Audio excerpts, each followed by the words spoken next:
عظمہ بخاری صاحبہ، مبارکباد سارے پاکستانیوں کو، عید کی بھی اور IMF پروگرام کی بھی۔ آخر وقت میں یہ پروگرام حاصل تو کر لیا، لیکن ڈاکٹر صاحب کی جو پرفارمنس رہی اس کو لے کر پارٹی کے اندر کوئی سوالات اٹھ رہے نہیں اٹھ رہے؟ بہت شکریہ مسعود۔ اب آپ نے جو اتنی لمبی چوڑی ایک ون سائیڈڈ میں کہوں گی چارج شیٹ جو پیش کی ہے، مجھے ذرا اس کے اوپر کچھ گزارشات کرنے کا موقع ضرور دیجیے گا۔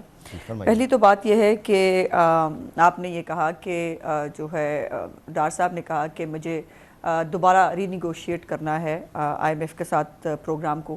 اس میں ایسی کون سی برائی ہے؟ اگر پاکستان کا پاکستانیوں کا مقدمہ وہ لڑنا چاہتے تھے اور وہ چاہتے تھے کہ پاکستان کی جو ہے اس کو پاکستانیوں کو ریلیف ملنے کے لیے کوشش کی جائے، تو وہ کوئی اتنی بڑی بات میں نہیں سمجھتی۔ اتنا بڑا کوئی انہوں نے گناہ کر دیا جو ان کو نہیں کرنا چاہیے تھا۔ دوسری بات یہ ہے کہ آپ نے کہا کہ ان کی باتیں نہیں مانی، غلط ہے۔ جو IMF کہتا رہا وہ تمام باتیں ڈار صاحب مانتے رہے۔ 170 ارب روپے کے ٹیکس، مجھے یاد ہے اسی آپ کے پروگرام میں آپ ہی کے ساتھ تھی، جب یہ 170 ارب روپے ٹیکس لگے تھے، آپ نے اس وقت ہمیں بہت جو ہے گرل کیا تھا، اور ہم نے اس وقت بھی یہی کہا تھا کہ ہماری مجبوری ہے، ہمارے پاس آپشن نہیں ہے۔ وہ ایک کے بعد ایک سخت شرائط جو ہے وہ پاکستان کے سامنے رکھتے رہے، اور ہمیں یہ پروگرام اس لیے چاہیے تھا کہ جیسے آپ خود بتا چکے ہیں کہ یہ ایک سٹینڈ بائی ارینجمنٹ ہے، اور اس پروگرام کے ساتھ بہت کچھ ایڈیشنل جڑا ہوا ہے، وہ شاید آپ نہیں بتا سکے، وہ میں بتا دیتا ہوں۔ میں بتا دیتا ہوں ایکچولی یہاں پر ایک چیز کلیئر کر لیجئے کہ یہ پروگرام ہمیں یہ نہیں چاہیے تھا جو ملا ہے، یہ سٹینڈ بائی ارینجمنٹ ہے۔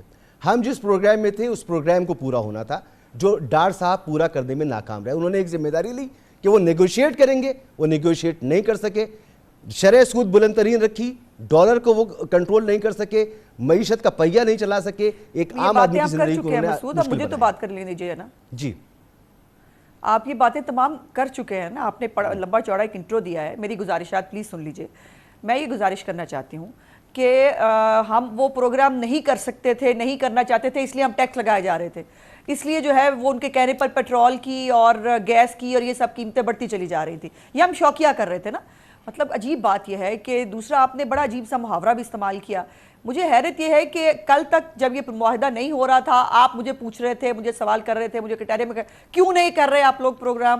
ہو جانا چاہیے تھا پروگرام، آج پروگرام ہو گیا ہے۔ سر میں گزارش تو کر رہا ہوں نا، جی میں کر رہی ہوں۔ اس پروگرام کے ساتھ بہت کچھ اور اٹیچڈ ہے، بہت ساری بیرونی سرمایہ کاری اٹیچڈ ہے جو IMF کے پروگرام کے آنے کے بعد ہونی تھی، بہت سارے پلیجز موجود ہیں جو دوسرے ملکوں نے ہمارے ساتھ کیے ہوئے ہیں، جو IMF پروگرام کا انتظار ہو رہا تھا۔ تو یہ IMF کا پروگرام ایک ہمارے پاس ایک آپشن کے طور پر ہے کہ جس کے ذریعے ہم اب تھوڑی سی اپنی سمت دوبارہ درست کرنے کی کوشش کر سکتے ہیں۔ ایک دو اور چیزیں جو آپ نے کہا کہ جیو پالیٹکس کی بات کی، وہ غلط ہے۔ میرا نہیں خیال کہ ایک وزیر خزانہ فلور آف دا ہاؤس کے اوپر جو وہ گفتگو کر رہے ہیں اس کو اس طرح سے ٹی وی پروگرام میں بیٹھ کے کہہ دینا کہ یہ بالکل ہی غلط بات تھی۔ کیا اسد عمر نے اپنے دور حکومت میں ایسا کیا ہوا نا، ساری تفصیلات نہیں دی تھی کہ جیو پالیٹکس ختم ہو گئی؟ ہم نے کچھ کیا ہوگا نا ان کے لیے، ہم نے ایسا کیا کیا کہ وہ مان گئے؟ میں گزارش کر رہی ہوں آپ اپنی بات کی کانٹرڈکشن خود کر رہے ہیں مسعود صاحب۔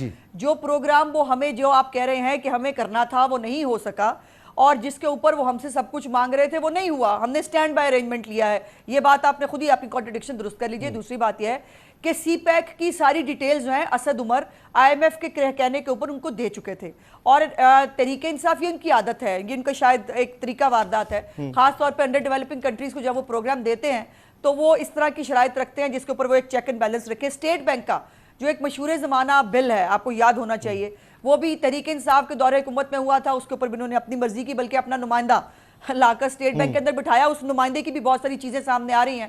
شوکت ترین کے ساتھ ایک نیا سکیم جو ہے وہ سننے میں آ رہا ہے، جس کے اندر انہوں نے جس طرح سے گورنر اسٹیٹ بینک میں شوکت ترین نے مل کر کچھ صنعت کاروں کو جو ہے وہ قرضے کی مد میں جو ایک سکیم کیا، اس کے اوپر یقیناً حکومت جو ہے وہ ضرور کرے گی۔ دوسری بات یہ ہے کہ جو ڈالر کی بات ہے، عجیب بات یہ ہے، آپ نے یہ بھی جو بیرون ملک پاکستانی ہیں ایک فتنے کو آپ نظر انداز کیے چلے جا رہے ہیں۔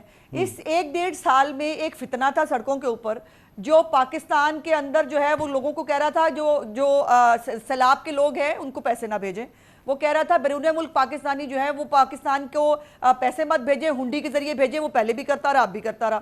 ان تمام چیزوں کو اب نظر انداز کر رہے ہیں. میں آپ کو بتا رہا ہوں کہ مجھے اگر ڈالر بھیجنے پر پاکستان میرے سامنے غیر بینکنگ چینل موجود ہے اور مجھے 30 روپے کا فائدہ ہو رہا ہے تو پاکستانی میں بھی ملک سے باہر رہا ہوں، مجھے پتا ہے کہ پاکستانی وہاں سے کیسے پیسے باہر بھیجتے ہیں. تو یہ ہوتا ہے اگر آپ کا انٹر بینک اور اوپن مارکیٹ میں فرق ہو تو پھر بینکنگ چینل سے پیسے نہیں آتے آپ کے پاس. یہ ہوا ہے ہمارے ساتھ.